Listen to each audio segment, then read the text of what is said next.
Hi guys, welcome to my YouTube channel Kaz speaks by Kavi. എല്ലാവർക്കും സുഖമല്ലേ? പഴയ videos ഒക്കെ കണ്ടായിരുന്നോ? ഇന്ന് ഞാനൊരു ഇൻട്രസ്റ്റിംഗ് ആയിട്ടുള്ള ടോപ്പിക്കും കൊണ്ടാണ് വന്നിരിക്കണേ. ചില ആൾക്കാർക്ക് അത് ഇഷ്ടമുള്ള നല്ലൊരു ടോപ്പിക്കായി തോന്നാം, ചില ആൾക്കാർ അത് ഒഫൻഡഡ് ആവാനുള്ള സാധ്യതയുണ്ട്. ഒഫൻഡഡ് ആയി തോന്നരുത്. എനിക്ക് ഇവിടെ വന്നിട്ട് തോന്നിയിട്ടുള്ള കാര്യങ്ങളാണ് ഞാൻ പറയണത്. ഇവിടെ ചെയ്യാൻ പാടില്ലാത്ത കാര്യങ്ങളെ കുറിച്ചാണ് ഞാനിന്ന് സംസാരിക്കുന്നത്. എല്ലാവർക്കും അറിയുന്ന കാര്യം പബ്ലിക് പ്ലേസിൽ എങ്ങനെ പെരുമാറണം എന്നുള്ളത്. അത് നമുക്ക് ഇന്ത്യൻസ് ഒരുപാട് പിറകിലാണ് സത്യം പറഞ്ഞാൽ. അതിൽ ഞാൻ കനേഡിയൻസ് നമുക്കറിയാം, ഒരുപാട് ഹെയ്റ്റ് കമന്റ്സ് നമുക്കെതിരെ ഇൻസ്റ്റാഗ്രാമിലും ഫേസ്ബുക്കിലും ടിക്ടോക്കിലും ഒക്കെ നമുക്ക് കമന്റ് ബോക്സിൽ കാണാം. അതെല്ലാം ശരിയല്ല, ഒരുപാട് എക്സാജറേറ്റഡ് ഉണ്ട്. പക്ഷെ ഒന്നും ഇല്ല എന്ന് നമുക്ക് പറയാൻ പറ്റില്ല. നമ്മൾ തന്നെ കണ്ടിട്ടുണ്ട്, നമ്മളൊരു TTCയിലോ അല്ലെങ്കിൽ ഒരു ബസ്സിൽ കയറുമ്പോൾ ഒരുപാട് ഉറക്കെ സംസാരിച്ചിട്ട് ഇന്ത്യൻ മ്യൂസിക് മൊബൈലിൽ ഉറക്കെ വെച്ചിട്ട് അങ്ങിരുന്ന് കേൾക്കും. നമുക്ക് വരെ നമ്മുടെ ഭാഷയില്ലാത്ത ഒരു മ്യൂസിക് കേൾക്കുമ്പോൾ നമുക്ക് ഇഷ്ടപ്പെടണമെന്നില്ല. അപ്പൊ പിന്നെ ഒട്ടും അതിനോട് പരിചയമില്ലാത്ത ഒരാൾ കേൾക്കുമ്പോഴത്തെ അവസ്ഥ ഒന്ന് ആലോചിച്ച് നോക്കിയേ.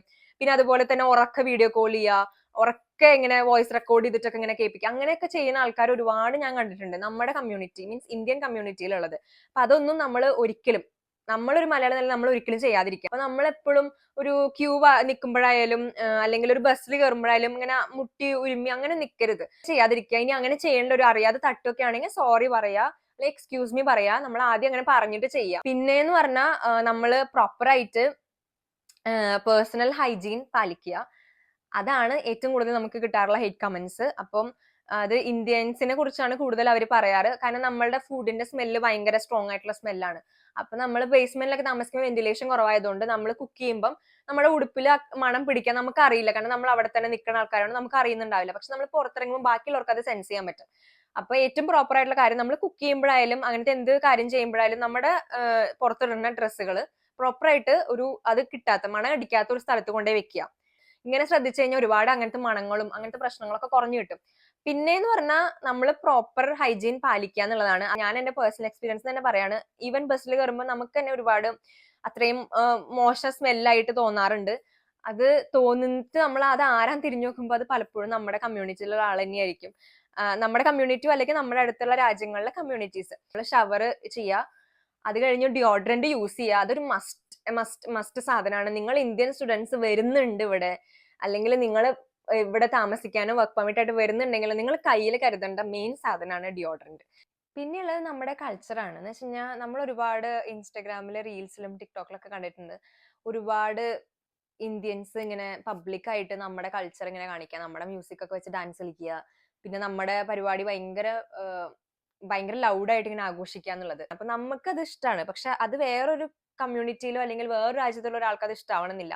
പക്ഷെ ഇപ്പൊ കാനഡ എന്നുള്ളൊരു കൺട്രി ഒരിക്കൽ പോലും നമ്മളുടെ ഒരു പരിപാടി ഇവിടെ ആഘോഷിക്കുന്നതിനെ എതിർക്കാത്ത ഒരു കൺട്രിയാണ്. മറ്റുള്ളവർക്ക് ബുദ്ധിമുട്ടുണ്ടാക്കുന്ന രീതിയിൽ പബ്ലിക് ന്യൂയിസൻസ് ആയിട്ട് മാറുമ്പോഴാണ് ഇപ്പോഴും പ്രശ്നങ്ങൾ വരാം. ഞാൻ ഒരിക്കലും നമ്മുടെ കമ്മ്യൂണിറ്റി അങ്ങനെ ചെയ്തു എന്ന് പറയുന്നില്ല, പക്ഷെ നമ്മുടെ കമ്മ്യൂണിറ്റിയും മറ്റ് കമ്മ്യൂണിറ്റികൾ ചെയ്യണം കണ്ടിട്ട് ചെയ്യാതിരിക്കുക. പിന്നെ ഇവിടെ റെന്റലിന്റെ കാര്യമാണ്. എന്ന് വെച്ച് കഴിഞ്ഞാൽ നമ്മൾ കുറെ ന്യൂസ് കേട്ടിട്ടുണ്ട്, ഒരു ബേസ്മെന്റിൽ തന്നെ ഒരു 10-30 പേര് താമസിച്ച് പിടിച്ചു ഇന്ത്യൻ സ്റ്റുഡൻസിനെ എന്നൊക്കെ.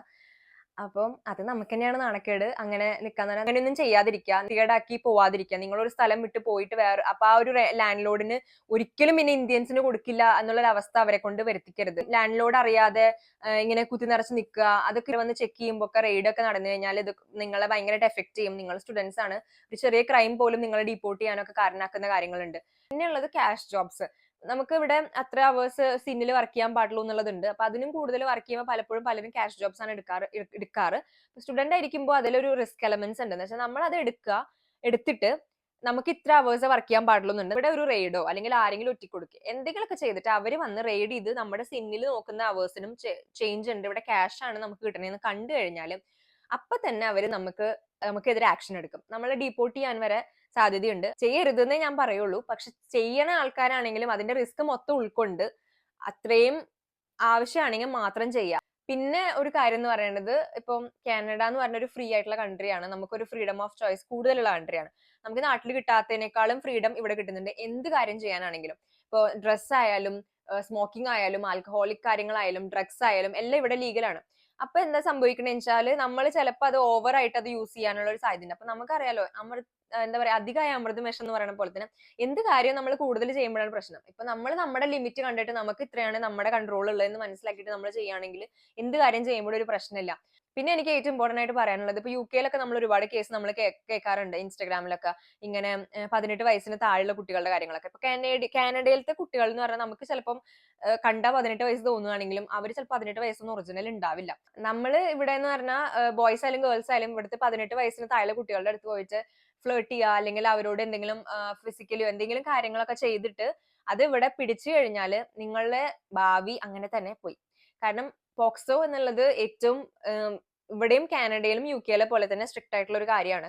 നിങ്ങൾ പിടിച്ചു കഴിഞ്ഞാൽ നിങ്ങൾ അപ്പൊ തന്നെ നിങ്ങൾ ജയിലിലോ അല്ലെങ്കിൽ നിങ്ങളെ ഡിപ്പോർട്ട് ചെയ്യാം. നിങ്ങളുടെ ഫ്യൂച്ചറിൽ എല്ലാ കാര്യങ്ങളെയും എഫക്ട് ചെയ്യുന്ന രീതിയിലേക്കുള്ള ഒരു കാര്യം ഇവിടെ വരും.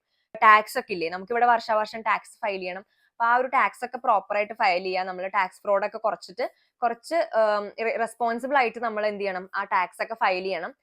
കാരണം നമ്മുടെ നാട്ടിൽ നമ്മൾ അത്രയ്ക്ക് ടാക്സ് ഇവിടത്തെ അത്ര ഇല്ല, ഇവിടെ കുറച്ച് കൂടുതലാണ്. പക്ഷെ നമ്മൾ വർക്ക് ചെയ്യുന്നതിനനുസരിച്ച് നമ്മൾ ടാക്സ് ഫയൽ ചെയ്യാനൊക്കെ ശ്രമിക്കുക. പിന്നെ എനിക്ക് പറയാനുള്ളത് ഫൈനാൻസിനെ കുറിച്ചാണ്. ഇവിടെ അറിയാലോ, ക്രെഡിറ്റ് ഹിസ്റ്ററി ഭയങ്കര ഇമ്പോർട്ടന്റ് ആണ്. കാർ വാങ്ങിക്കാനായാലും വീട് വാങ്ങിക്കാനായാലും എല്ലാ കാര്യത്തിനും അത് ഭയങ്കര ഇമ്പോർട്ടന്റ് ആണ്. അപ്പൊ നമ്മളെപ്പോഴും നമ്മുടെ നാട്ടിൽ അത് അത്രയ്ക്ക് യൂസ്ഡ് അല്ല, നമ്മൾ അധികം ക്രെഡിറ്റ് കാർഡ്സ് യൂസ് ചെയ്യാറില്ല. പിന്നെ ഗൂഗിൾ പേ ആണല്ലോ നമ്മുടെ ഏറ്റവും കംഫർട്ട് ആയിട്ടുള്ള സാധനം. പക്ഷെ ഇവിടെ വരുമ്പോൾ എന്ന് വെച്ച് കഴിഞ്ഞാൽ നമ്മൾ ഒരുപാട് ആയിട്ട് ക്രെഡിറ്റ് കാർഡ് യൂസ് ചെയ്യാൻ ശ്രമിക്കുക, വൈസ്ലി യൂസ് ചെയ്യുക. എന്ന് വെച്ച് കഴിഞ്ഞാൽ ക്രെഡിറ്റ് കാർഡ് യൂസ് ചെയ്യുമ്പോൾ അതിനനുസരിച്ച് അതിൽ കറക്റ്റ് ആയിട്ട് പേയ്മെന്റ് അടയ്ക്കുക, അല്ലെങ്കിൽ നിങ്ങളുടെ ക്രെഡിറ്റ് സ്കോർ കുറയും. ഒരു കാര്യം എനിക്ക് പറയാനുള്ളത്, നമ്മൾ എത്ര ക്ലോസ് ആയിട്ടുള്ള ആളാണ്, നിങ്ങളുടെ കട്ട ചങ്കാണെന്ന് പറഞ്ഞാൽ പോലും ക്രെഡിറ്റ് കാർഡ് ആരുടെ കയ്യിലും കൊടുക്കാതിരിക്കുക. അത് ഇവിടെ വന്നിട്ടുള്ള സ്റ്റുഡന്റ് ആയി വന്നിട്ടുള്ളതോ അല്ലെങ്കിൽ വർക്ക് പെർമിറ്റിൽ വന്നിട്ടുള്ള ആൾക്കാർക്ക് അത് റിലേറ്റ് ചെയ്യാൻ പറ്റുമായിരിക്കും ഞാൻ പറയുന്ന കാര്യം.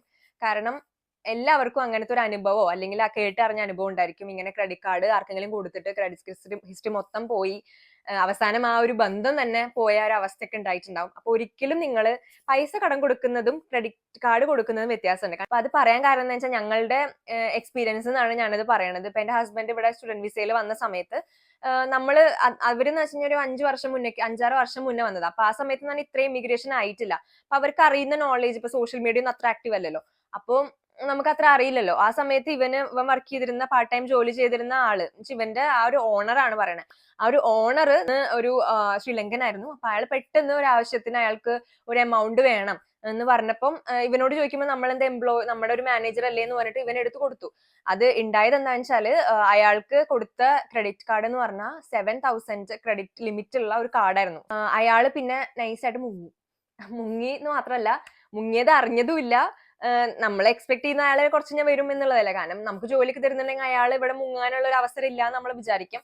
ആള് മുങ്ങി മാത്രമല്ല, ക്രെഡിറ്റ് ഹിസ്റ്ററി മൊത്തം, ക്രെഡിറ്റ് അങ്ങ് മൊത്തത്തിൽ ലോ ആയ സമയത്താണ് ഇവൻ അറിയുന്നത്, ഹസ്ബൻഡ് അറിയുന്നത് ഇങ്ങനെ അതിലൊന്നും അയാൾ പൈസ അടച്ചിട്ടില്ല, എന്റെ പൈസ മൊത്തം എടുത്തിട്ടുണ്ടെന്നുള്ളത്. പിന്നെ അയാളെ കോണ്ടാക്ട് ചെയ്യാൻ ശ്രമിച്ചു, ഒരു വിവരം കിട്ടിയില്ല. പിന്നെ ആ ക്രെഡിറ്റ് മൊത്തം നമ്മൾ അടച്ചു തീർക്കേണ്ട വന്നു. ക്രെഡിറ്റ് കാർഡ് എടുത്ത് ആർക്കും കൊടുക്കരുത്.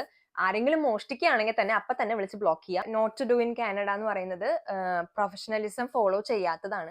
എന്ന് വെച്ച് കഴിഞ്ഞാൽ നമ്മളൊരു വർക്ക് പ്ലേസിൽ പോകുമ്പോൾ നമുക്ക് ഫോളോ ചെയ്യേണ്ട പല പല എറ്റിക്കറ്റുകൾ ഉണ്ട്. എന്ന് വെച്ച് കഴിഞ്ഞാൽ ഇപ്പൊ ഒരു ഫുഡ് ഇൻഡസ്ട്രിയിൽ വർക്ക് ചെയ്യുന്ന ഒരാളാണെങ്കിൽ നിങ്ങൾ പ്രോപ്പർ ആയിട്ട് നിങ്ങളെ താടിയും മുടിയും ഗ്രൂം ചെയ്യാതെ അല്ലെങ്കിൽ ക്യാപ്പിലോ മാസ്കോ ഒന്നും ഇട്ട് ക്ലിയർ നമ്മളത് കവർ ചെയ്യാതെ നമ്മളത് ചെയ്യാന്ന് പറയുന്നത് നമ്മൾ ഒരു ഹൈജീനിക് വേനെ എതിർക്കുന്ന പോലെയാണ്. എന്ന് വെച്ച് കഴിഞ്ഞാൽ നമ്മളെപ്പോഴും നമ്മുടെ പണി ചെയ്യുമ്പോൾ പ്രോപ്പർ ആയിട്ട് ചെയ്യുക. അതുപോലെ ഒരു ഇന്റർവ്യൂവിനൊക്കെ പോകുമ്പോൾ കുറച്ചുകൂടെ പ്രൊഫഷണൽ ആയിട്ട് പോകാനൊക്കെ ശ്രമിക്കുക. അതെന്ന് വെച്ച് കഴിഞ്ഞാൽ കറക്റ്റ് സമയത്ത് ജോലിക്ക് വരിക, നമ്മൾ പങ്ക്ച്വൽ ആവുക എന്നുള്ളത് ഇമ്പോർട്ടന്റ് ആണ്. പിന്നെ എനിക്ക് തോന്നുന്നത് നമ്മൾ ഈ ഒരു ഫേക്ക് ഡോക്യുമെന്റേഷൻ ഒക്കെ ഒരുപാട് ആൾക്കാർ ചെയ്യാറുണ്ട്. എന്ന് വെച്ചാൽ ഇങ്ങോട്ട് വരാൻ വേണ്ടിയിട്ടും അല്ലെങ്കിൽ റെസ്യൂമേസിലൊക്കെ നമ്മൾ കുറച്ച് എക്സ്പീരിയൻസ് ഒക്കെ കാണിക്കാൻ വേണ്ടി ഒരുപാട് ഫേക്ക് ആയിട്ടുള്ള കാര്യങ്ങൾ, വർക്ക് എക്സ്പീരിയൻസ് ആയാലും അങ്ങനെ കുറെ കാര്യങ്ങളൊക്കെ കാണിക്കുക.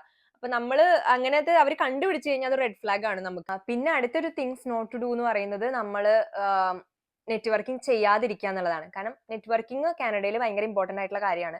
നമുക്കൊരു ജോലി കിട്ടാനായാലും അല്ലെങ്കിൽ വേറൊരു ഓപ്പർച്യൂണിറ്റീസ് കിട്ടാനായാലും അതല്ലെങ്കിൽ നിങ്ങൾക്കൊരു ഫ്രണ്ട്സിനെ കിട്ടാനായാലും നെറ്റ്വർക്കിംഗ് ആണ് ഏറ്റവും നല്ല കാര്യം.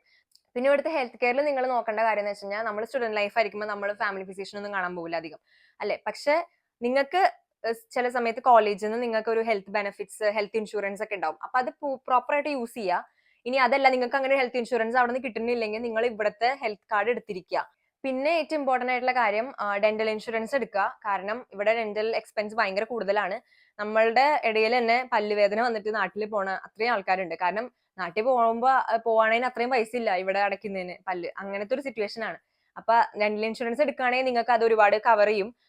അപ്പൊ നിങ്ങളുടെ കുറച്ചൊക്കെ ഇപ്പൊ പല്ല് ഫില്ല് ചെയ്യണ കാര്യങ്ങളൊക്കെ കുറെയൊക്കെ ആ ഒരു ഇൻഷുറൻസിൽ കവർ ചെയ്യാറുണ്ട്. അപ്പൊ അങ്ങനത്തെ സിറ്റുവേഷനിൽ നിങ്ങൾക്ക് നാട്ടിൽ പോകുന്ന ഒരു അവസ്ഥ വരാതിരിക്കാൻ ഇറ്റ്സ് ബെറ്റർ നമ്മൾ ഇവിടെ തന്നെ ഇൻഷുറൻസ് ഒക്കെ എടുക്കുക എന്നുള്ളത്. എല്ലാ ആൾക്കാരും ഇങ്ങോട്ട് വരുന്നത് ഇത്രയും പൈസ കൊടുത്ത് വരുന്ന ആൾക്കാരുണ്ടാവും. അവരെല്ലാരും ചെയ്യണത് എന്തിനാന്ന് വെച്ചാൽ ഹൈ ആയിട്ടുള്ള ലൈഫ് കിട്ടാനാണ് ഇവിടേക്ക് വരണ്ടാവുക. അപ്പൊ അങ്ങനത്തെ ഒരു ആൾക്കാര് ആയിട്ടുള്ള നമ്മൾ ഒരിക്കലും നമ്മുടെ ലൈഫ് വീണ്ടും എന്താ പറയാ ഒരു സഫർ ചെയ്യണ അവസ്ഥയിലേക്ക് എത്തിക്കാതിരിക്കാനാണ് നോക്കേണ്ടത്.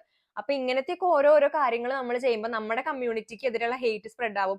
നമുക്ക് ഇവിടെ ജീവിക്കാൻ ഒരു ബുദ്ധിമുട്ട് വരാനൊക്കെ സാധ്യതയുണ്ട്. ബാക്കി നമുക്കറിയുന്ന പല കമ്മ്യൂണിറ്റീസും പല കാര്യങ്ങളും ചെയ്യുന്നുണ്ടാവും. അത് എല്ലാം നമ്മളും കോപ്പി ചെയ്ത് ചെയ്യണമെന്നില്ല. നല്ല കാര്യങ്ങൾ കോപ്പി ചെയ്യുക, മോശം കാര്യങ്ങൾ കോപ്പി ചെയ്യാതിരിക്കുക. പിന്നെ നമ്മുടെ പിന്നെ ഒരു നോട്ട് ടു ഡൂ എന്ന് എനിക്ക് തോന്നിയിട്ടുള്ള കാര്യം എന്ന് വെച്ചാൽ അത് നമുക്ക് അത്ര റെലവെന്റ് ആയിട്ട് എനിക്ക് തോന്നിയിട്ടില്ല നമ്മുടെ കമ്മ്യൂണിറ്റിക്ക്. പക്ഷെ പല കമ്മ്യൂണിറ്റിയിലും ഞാനത് കണ്ടിട്ടുണ്ട്. എന്ന് വെച്ച് കഴിഞ്ഞാൽ നമ്മൾ ഇങ്ങോട്ട് വരുമ്പോൾ നമ്മളൊരു IELTS സ്കോർ ഒരു 6 or 7 ഒക്കെ ആയിട്ടാണ് വരുന്നുണ്ടാവുക. അപ്പൊ നമുക്കൊരു പ്രോപ്പർ ഒരു ലാംഗ്വേജ് ഉണ്ടായിരിക്കും, ഇംഗ്ലീഷ്. പക്ഷെ വേറെ പല കമ്മ്യൂണിറ്റീസും അവർക്ക് 6 or 7 ഒക്കെ IELTS ഉണ്ടായിരിക്കും. പക്ഷെ അവർക്ക് എങ്ങനെ അത് കിട്ടിയെന്ന് നമുക്ക് പോലും മനസ്സിലായില്ല. ബേസിക് ഇംഗ്ലീഷ് പോലും അറിയാത്ത ഒരുപാട് ആൾക്കാർ നമ്മൾ കണ്ടിട്ടുണ്ട്. ഇന്ത്യൻസ് തന്നെ പല കമ്മ്യൂണിറ്റിയിൽ വരുന്നവര്. ബേസിക് ആയിട്ട് ജീവിച്ചു പോകാനുള്ള ഇംഗ്ലീഷ് അറിഞ്ഞിരിക്കുന്നത് ഏറ്റവും ബെറ്റർ ആണ്. അതിന്റെ ഗുണം എന്താ വെച്ചാൽ നമ്മുടെ കരിയറും ഗ്രോത്ത് ആവും. ഇതിൽ ഒരുപാട് കാര്യങ്ങൾ ചിലപ്പം ചില ആൾക്കാർക്ക് ഞാൻ പറഞ്ഞത് ഇഷ്ടപ്പെടണമെന്നില്ല, ചില ആൾക്കാർക്ക് അത് ഒഫൻഡഡ് ആവാം, ചില ആൾക്കാരെ ഓക്കെ അത് അംഗീകരിക്കുന്ന ആൾക്കാരുണ്ടാവും. ഞങ്ങൾ ഇവിടെ വന്നിട്ട് ഒരു ഇത്രയും വർഷങ്ങളായിട്ട് കണ്ടിട്ടുള്ള കാര്യങ്ങളാണ് ഇതെല്ലാം. ഇപ്പൊ ഞാൻ പറഞ്ഞ പല കാര്യങ്ങളും നമ്മുടെ കമ്മ്യൂണിറ്റിക്ക് അധികം എഫക്ട് ചെയ്യാത്ത കാര്യങ്ങളാണ്. നമ്മുടെ ഇന്ത്യൻസിൽ തന്നെ പല വേറെ കമ്മ്യൂണിറ്റീസ് ചെയ്യുന്ന കാര്യങ്ങളൊക്കെയാണ് ഞാൻ പറഞ്ഞത്. അപ്പം അതൊക്കെ അറിയുന്നവര് അതും കമന്റ് ചെയ്യുക. അപ്പൊ ശരി, അടുത്ത വീഡിയോ കാണാം. ബൈ.